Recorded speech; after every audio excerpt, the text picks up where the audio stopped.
Kalbamės su ponu Vytautu Girdausku Čikagoje rugpjūčio 23 dieną. Ponas 1979 metais.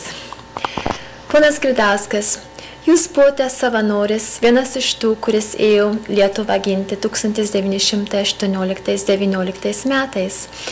Pirmiausia, norėčiau su jumis truputį asmeniškai susipažinti su jūsų biografiniam žiniom.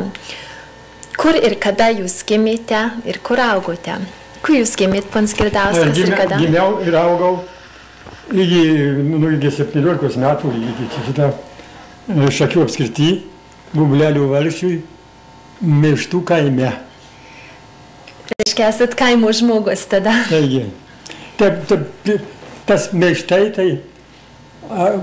tai yra Kudirkos namiesčio kaip į priemiestis. Už upės jau Kudirkos namiestis miestas. Ar daug buvo jūsų šeimoje vaikų?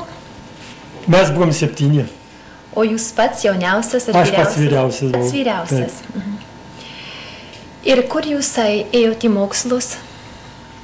Aš lankiau, dar visai mažas, 7 metų, lankiau šitą Žiburio draugijos įkurtą lietuvišką mokyklą 1907-1908 metais, neprisimenu gerai. Tai čia nebuvo caristinė mokykla? Prašau? Tai nebuvo caristinė mokykla? Tai ne caristinė, čia buvo jau privati mokykla. Jau po 95 metų buvo leista